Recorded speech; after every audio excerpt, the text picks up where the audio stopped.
Well, good evening, everybody. It's the Gold Goats and Guns, 15 minutes or so over here on YouTube. Welcome to the show for the evening. It is Tuesday, March 1st, 2022. My name is Tom Luongo, and we have a lot to talk about. All right. I hope I actually got this thing set up properly. Everybody, let me know in the comments if you've actually made it in. There we are. It's good. Is it working? Everybody can hear me. It all looks good. On your end, that's great. All right, as always, we'll be doing about 15 minutes over here, and then I'm going to be moving over to my channel over on Odyssey. The stream is ready to go over there, so let me put the link in the chat. And we'll do the thing, and there. Done. And we're going to talk about more of this when we get there. All right, so programming note, I will be on with Halsey over on his channel at 10:30, so we're doing both of these tonight So I'm going to do this one for 15 minutes over here, and then we're going to move over to Odyssey. We'll go till about 10:15, 10:20, and then I'll move over to Halsey, and, you know, by the time the night is over, I won't have a fucking voice. All right, because I've been literally on the phone or doing chats and or interviews all freaking day, and I'm getting kind of tired of this, but we got a lot to talk about. Is this the State of the Union speech? Well, you know, it may be. All right, so hopefully, you know, the stream will calm down real in a second. We'll start to get some better bandwidth, but I know that like everybody else was using the bandwidth, so let me take various things and put them into airplane mode, which I'm supposed to do before I even start, and we'll go from there. All right. Okay.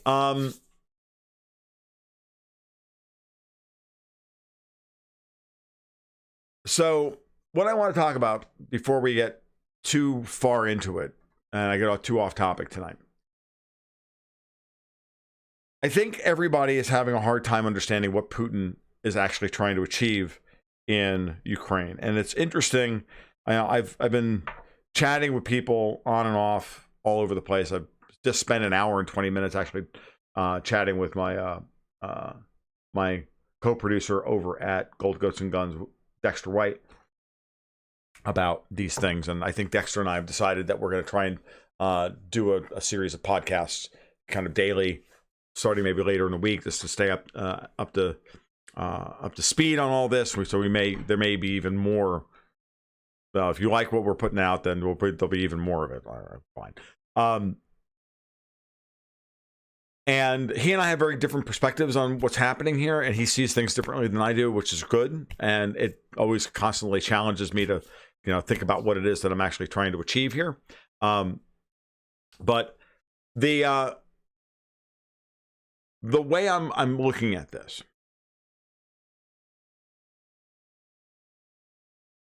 what's the actual goal of this current version or current stage of the invasion of Ukraine, right?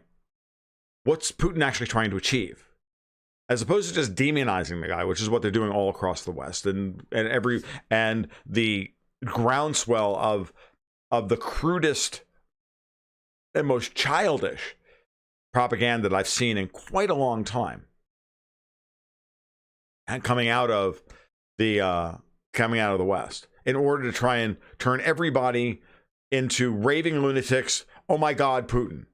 So, you know, we went from COVID, we're all going to die, to it's like literally like Wag the Dog. Everybody's like got Ukrainian flags, and it's all, you know, right out of Wag the Dog. It's like we're all in on the old shoe, if you've ever seen the movie. And it's pathetic, actually, that people are this easily led, and it's also pathetic that our media thinks that they can just, you know, turn on a dime and make these things happen, and we'll all just, you know, fall in line on this stuff. And it is actually quite sad and scary all at the same time. I'm just trying to shut down as much extraneous stuff as possible to make sure that there's no drag on the bandwidth here. So what is Putin trying to achieve? Well, if we know that Davos is looking at this, and call them Davos, call them, the MIC, call them whatever you want to call them. I like to use the term Davos, even though it's a multi-headed hydra.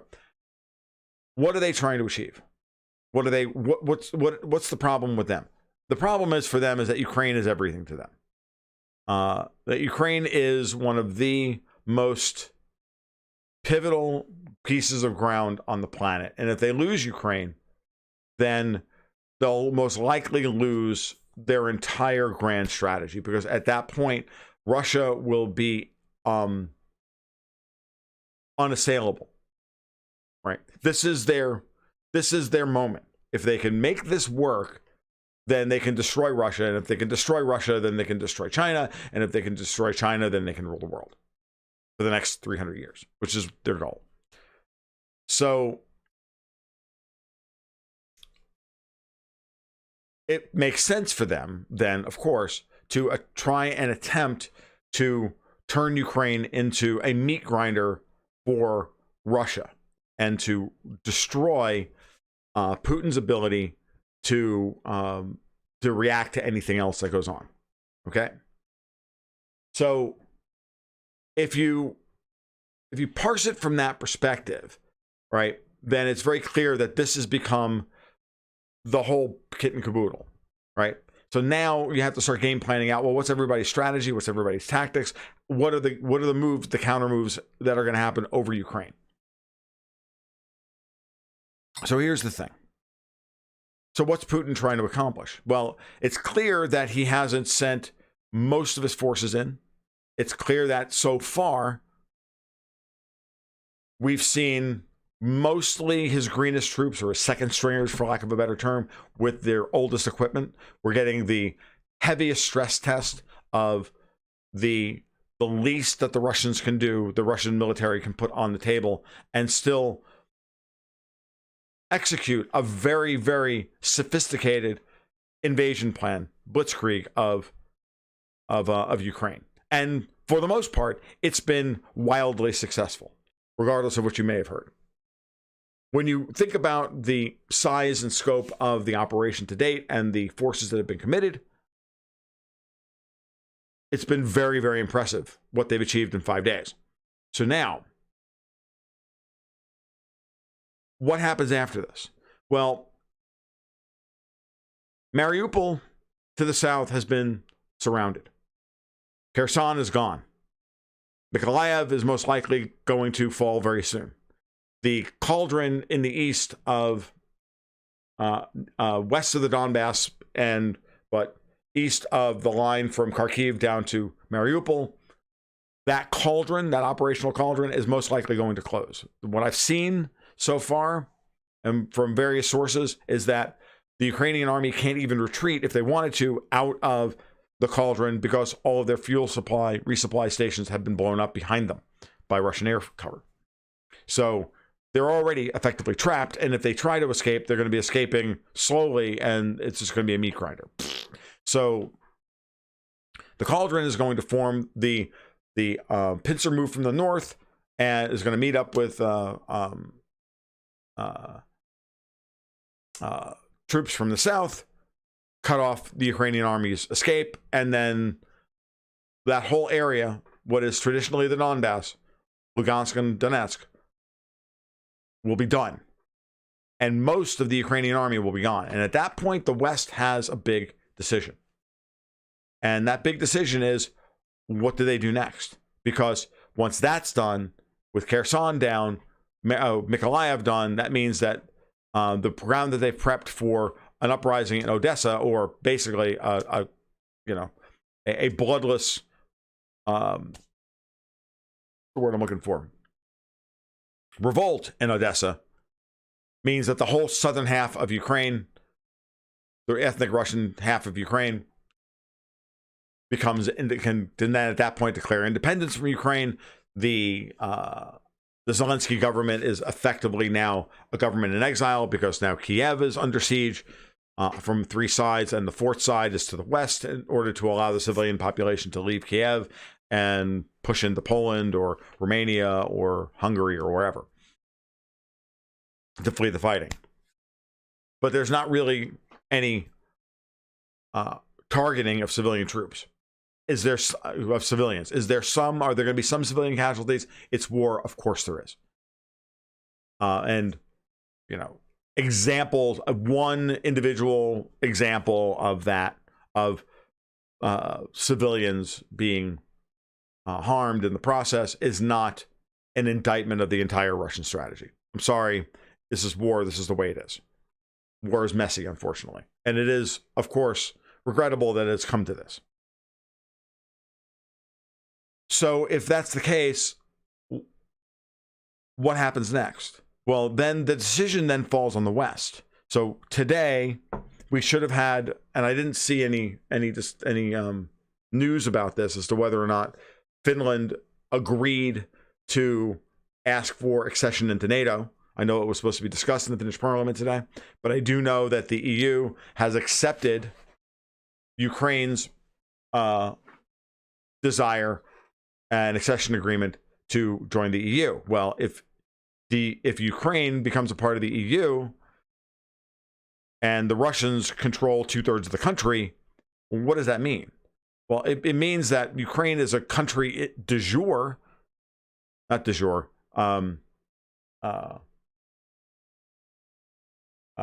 you know, not de jure, in legal terms, but not in reality, but not de facto. And that's the part that you have to wrap your head around. And of course, Brussels will never accept this. The Americans will never accept it. The Brits will never accept it. All of their allies will never accept it. But there will be silence from China, India, the Middle East, most of Asia, and whatnot. And so while the global opprobrium that will be thrown at the Russians and at Putin in particular will be off the charts, it'll mostly be the wailing and gnashing of teeth of people who are impotent to actually change the outcome on the ground. And so while the Ukrainians can continue to complain that Crimea is still legally Ukrainian, tough shit, the Russians own it. Okay? Novorossiya, not a real thing. Guess what? It is. And you can complain about it all you want. You can refuse to accept reality on the ground all you want.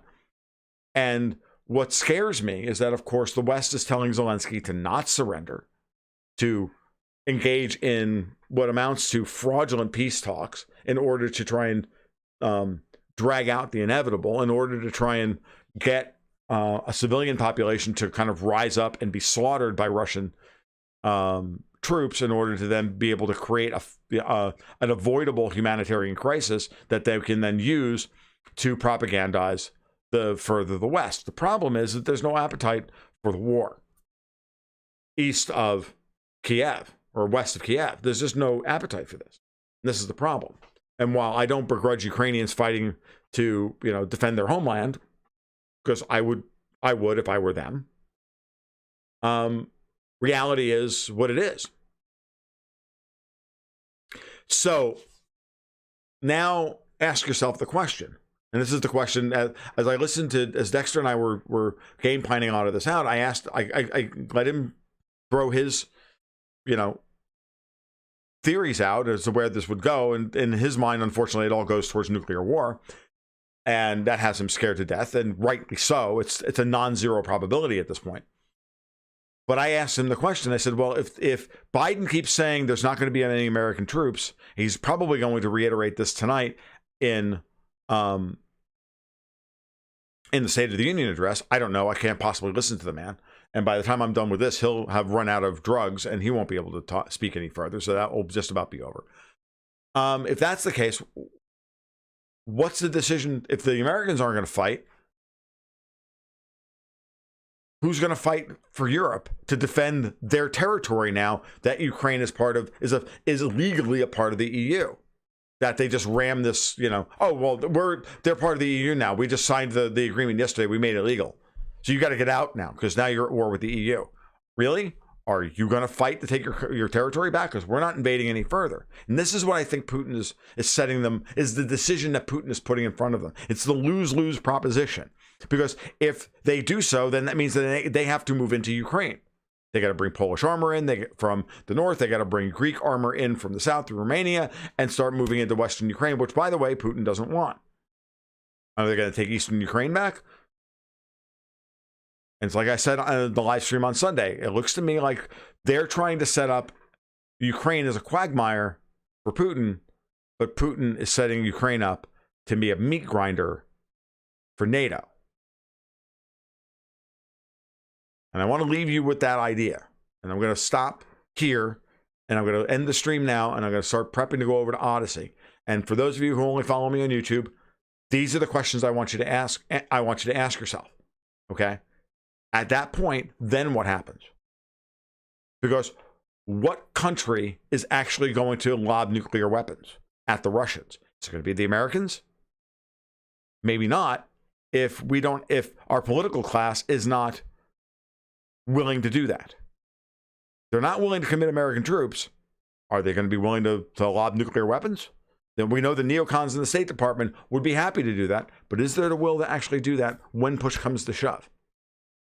Me personally, I don't think so.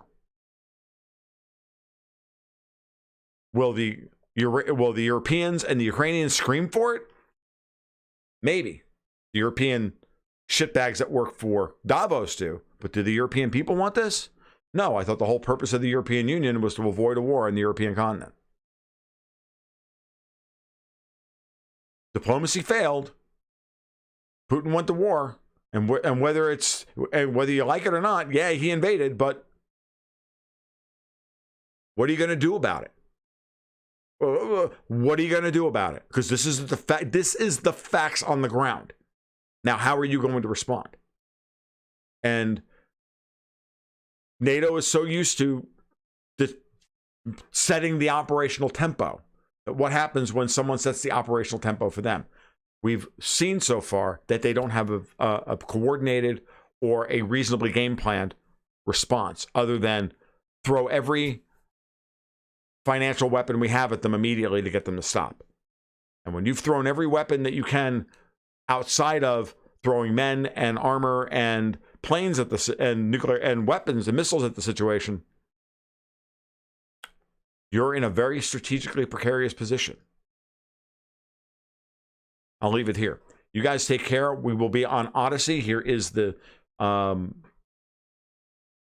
link to the stream directly, and you can follow me on Odyssey at my channel over there. And we'll talk next week. You guys be well. Take care. Think about what I said just now.